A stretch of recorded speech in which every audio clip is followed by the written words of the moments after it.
Hey everyone, it's Heather with Tropica Exotica, and today I'm going to talk about transitioning to a crystal aura.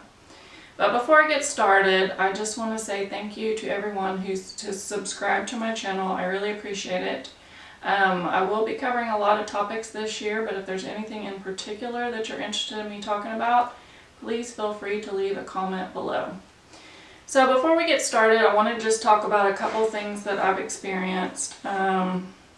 So one of the things I experienced in January, I think, and I experienced a lot of stuff right as I'm drifting off to sleep.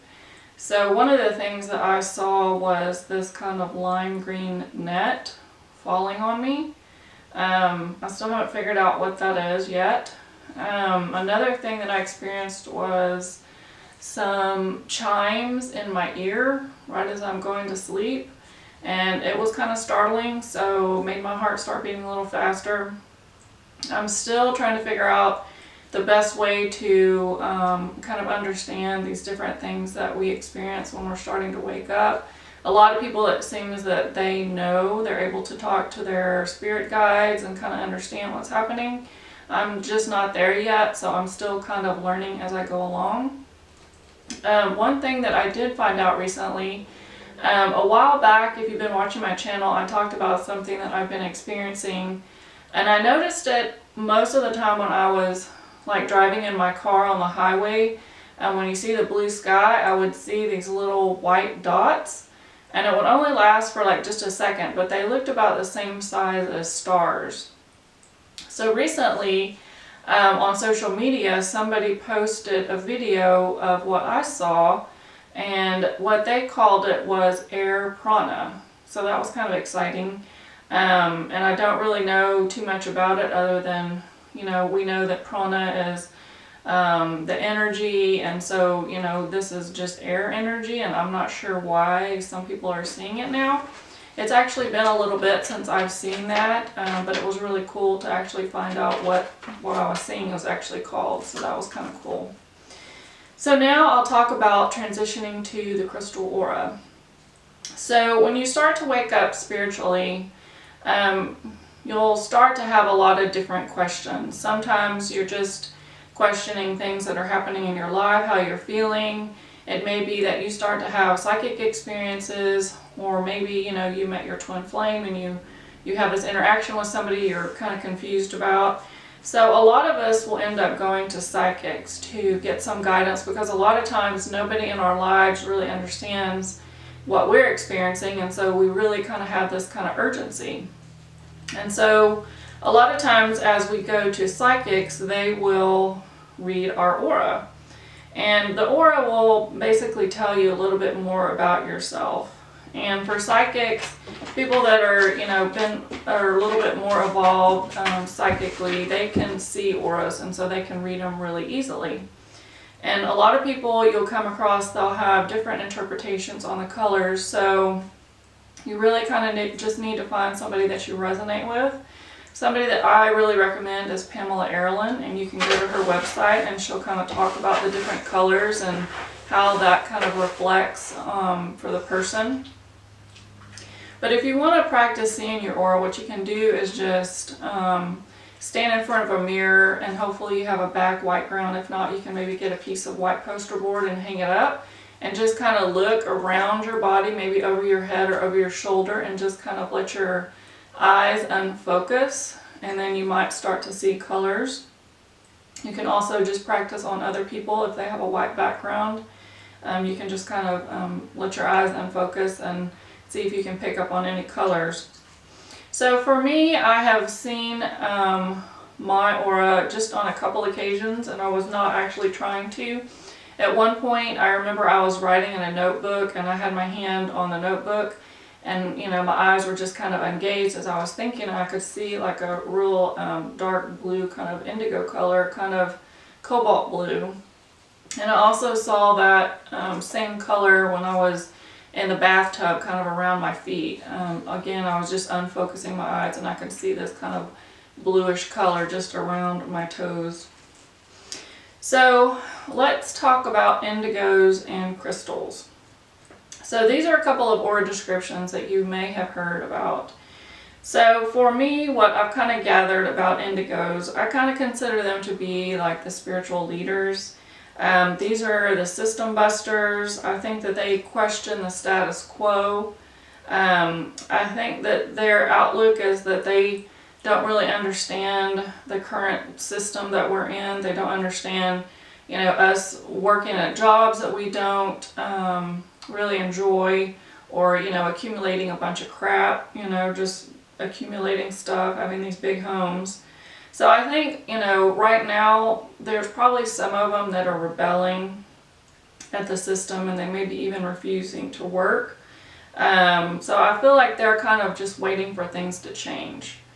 They even might be choosing to live a different lifestyle. They might, you know, follow their soul's purpose, where a lot of us have not. We've kind of just gone along, like, you need to get a job, you need to get, you know, good paying job, something that's reliable. I think a lot of the indigos probably are charting their own path and doing something a little different. Maybe they work in a job for a little bit, and maybe then they go on a vacation. I think that they're just a little different. They just think differently. And then there are the crystals. So these are the healers, and I think that they're really considered kind of the most powerful forms of healers because they can transmute other people's energy. One thing that I wanted to talk about that it may be kind of controversial, and it's not my intent to offend anybody at all, but the people that have been labeled as autistic, I think a lot of times these are just souls that are extremely sensitive, and that they've incarnated into this harsh environment of this 3D world. It's very dense. There's a lot of chemicals, a lot of violence, these loud noises. I think all of that can just be overloading to their systems. They're just very sensitive on a bunch of different levels. So for me, in 2016, as I was going through my awakening, I ended up doing a psychic reading with Magenta Pixie. And in that reading, she told me that I was an indigo transitioning to crystal. And then in 2017, I did another reading with Pamela Aaralyn, and she said the same thing, except for she called my aura Aquamarine. And she has a description on her website, so that's a little bit different than indigo. She told me that I would either go 50-50 on the transition, or I would go 100% to crystal. And so recently I did a reading with her because I had something happen I needed her assistance on, and I just checked in with her to ask her, you know, where am I on my transition, and she said I was about 70% crystal at this point. So one of the articles, and I will try to remember to link it, is she wrote a really great article called The Great Spiritual Awakening. And according to this article, Pamela said that there was basically this overall plan for the indigos to come in, kind of blaze these new paths, and then the crystals would come in and help heal. However, when these crystal souls were incarnating, a lot of them were not surviving to carry out this collective mission. So the plan changed. So a lot of the indigos, and then some of the other colors, such as aquamarines, were transitioning to crystal auras in order to keep the overall plan going. So I just wanted to talk about what that transition has felt like for me personally. So the biggest thing that I've experienced is the emotional aspect. So I've always been what I consider to be emotional, but I'm a Scorpio, and I've always been able to, you know, kind of keep this poker face. I haven't, you know, shown my emotions. I might contain those and then have my breakdown in private. You know, it's like, okay, I'll just take this in and then I'll deal with it later. But I've noticed over the past few years that I have just become extremely sensitive for both good and bad, what I hear, and I have not been able to contain my emotion. And then the very first thing I think I remember distinctly, I was in my room, I was looking at Pinterest, and I saw a picture of a pink crystal, and I just thought it was so beautiful, I started crying. And that was where I thought, okay, something is up. This is not normal for me. Why am I getting so, you know, torn up about this crystal. So that was one of the very first signs that I remember thinking, okay, something is going on here. So how this has kind of impacted me is I've really had to reduce my exposure to external sources of, for instance, social media, Facebook, Instagram, Twitter, even LinkedIn. I've noticed that, I just get so upset. It can be good stories. It can be, emotional, like a soldier reuniting with his kids, or a dog mourning over the loss of his owner. I mean, all of these just like kill me. And so I really had to reduce my exposure to social media, and especially the sad stories. And one of the things that I've also experienced is interacting with people. I found myself, if somebody's telling me a sad story, then I will start getting emotional and get upset and start crying. And I know that that's a boundary issue that I need to work on, but that's something that I've also noticed, that I used to not be like that, and now, I find myself like really just diving in emotionally. So another thing that has been impacted is my diet. So I've noticed this, it seems to kind of go in phases where I find that I'm really sensitive and then I'm okay and it's not as bad. So it kind of comes and goes. But one of the things that I've noticed is I've become very sensitive to preservatives and chemicals in food. So one of the things that I used to drink was a popular low-cal margarita mix, and all of a sudden I could taste these chemicals in it.